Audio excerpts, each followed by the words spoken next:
Tenga listo el tinto que ya vienen los huevos revueltos con la nueva receta del gobierno para por fin tapar el hueco fiscal que tiene ingredientes reencauchados. Desde la redacción de La Silla Vacía soy Tatiana Duque. Es lunes 21 de abril. El gobierno alista 2 medidas para aliviar la crisis financiera que tiene. Una es decretar una emergencia económica por los casos de fiebre amarilla en el país y la otra es adelantar el recaudo de impuestos del próximo año. A un año largo de acabar el mandato todavía no hay suficiente ejecución porque simplemente no hay plata. Ahora, estas 2 estrategias ya las utilizó el gobierno en el pasado y los resultados no fueron los mejores. Una solución más viable, que le dieron exfuncionarios al presidente, originó las renuncias de estas personas.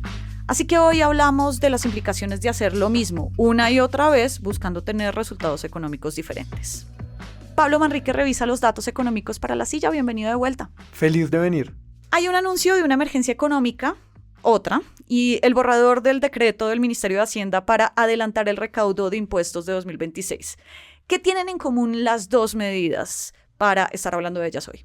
Lo que tienen en común es que ambas se pueden ver como estrategias del gobierno para aliviar la crisis fiscal sin tener que hacer recortes al presupuesto y que ambas ya las han intentado antes. Vamos paso a paso para mirar cada medida. La primera es el tercer intento de una emergencia económica. Sí, este es el tercer intento. El primero fue por la crisis de La Guajira, que la decretó, sacó varios decretos, pero después la Corte la tumbó. El segundo fue la conmoción interior del Catatumbo, que sigue vigente. Además, antes de declararla, él había hablado de declarar también emergencia económica. Terminó no haciéndolo porque sus asesores jurídicos le recomendaron no hablar de emergencia económica porque iba a facilitar que la Corte Constitucional se la volviera a tumbar. Y esta, que anunció en Twitter, tiene que ver con los aumentos de casos de fiebre amarilla. ¿Por qué? ¿Qué le permite la emergencia? Le permite que el gobierno saque decretos con fuerza de ley, que revisa posteriormente la Corte, y en el entretanto, esos decretos le sirven para solventar la emergencia económica provocada, supuestamente, por el aumento de casos de fiebre amarilla. Entonces, el presidente puede hacer algo muy parecido a lo que hizo en la conmoción del Catatumbo. Ahí sacó un decreto que ponía el impuesto de IVA del 19% a las casas de apuestas virtuales. De eso hicimos todo un especial de huevos la semana pasada, para que lo escuchen. Este impuesto era uno de los artículos que no pudo sacar el gobierno en su última reforma tributaria que se quemó. Pero sí, ya el gobierno está recogiendo plata con la conmoción interior. ¿Para qué necesita la emergencia para recoger plata? Porque los decretos de conmoción no tienen tanto poder. Duran lo que dura la conmoción, que son 90 días, prorrogables por otros 90 días, pero pues todavía no hemos llegado ahí. Y cuando se recogen impuestos para la conmoción interior, estos tienen que ser gastados en lo que generó la conmoción, en este caso, el Catatumbo. Pero en emergencia económica hay más libertad, es más generalizada y se pueden gastar la plata con mucha libertad y el Estado tiene más margen de maniobra. La segunda medida fue el borrador del decreto del Ministerio de Hacienda para aumentar la retención en la fuente. ¿Esto cómo aliviana esa falta de plata que hay?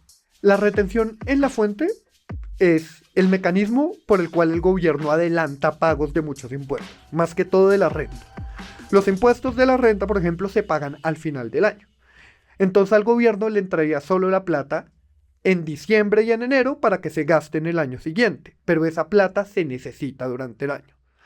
Por eso se inventan la retención en la fuente, que es recoger de a poquitos la plata que las personas y las empresas van a pagar en diciembre, como un adelanto.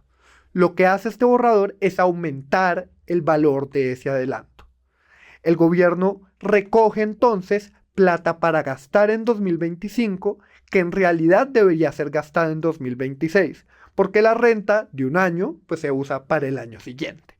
Es como lo ponía Fedesarrollo, que era pedir un adelanto de un sueldo.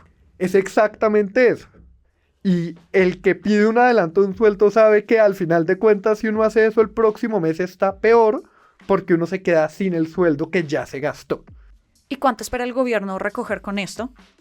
El gobierno no lo dice en números, pero uno puede entenderlo con los porcentajes de retención que sube y los límites que baja. Por ejemplo, unas de las que más subieron fueron las prestaciones de servicios a personas. Antes, el mínimo que se necesitaba para tener retención era que el pago fueran 4 BUT. Un BUT es un número que pone cada año el ministerio. Este año son 50.000 pesos. Ahora, sin el decreto, la retención en la fuente aplicaba a pagos de más de 4 BUT, o sea, 200.000 pesos. El gobierno quiere pasarlo a solo 2 BUT, que son 100.000 pesos. En términos de números, FEDesarrollo ya hizo un cálculo de cuánto sería esta plata y sumaría alrededor de 13.9 billones de pesos que se gastaría en 2025 quitándole al 26. Además, otro ejemplo es que subiría el porcentaje de retención. La retención de renta de empresas para la mayoría de sectores pasaría del 0.5% al 1.2%, o sea, les estarían reteniendo el doble. Pablo, si los dos planes se configuran, el gobierno tendría más plata y muy rápidamente en un momento donde realmente se necesita plata. Sí, y funciona, pero el problema es que es tapar un hueco armando un hueco mucho más grande. La historia y el mismo Petro nos puede decir qué va a pasar. En 2023 el gobierno hizo exactamente lo mismo. Aumentó la retención, lo que adelantó a 2023 los ingresos del 24. El resultado fue que en 2023 estuvimos bañados en plata a costa de que en 2024 pues sabemos qué pasó. El recaudo cayó y se generó un hueco fiscal que nos toca aguantarnos ahora. El mismo presidente dijo que la crisis del 24 fue culpa de eso y ahora lo está haciendo él. Y con la emergencia económica el lío es que se caiga en la corte. Y hacer una tributaria muy grande sin el visto del Congreso puede también tener afectaciones muy complejas para la economía. Solo un ejemplo.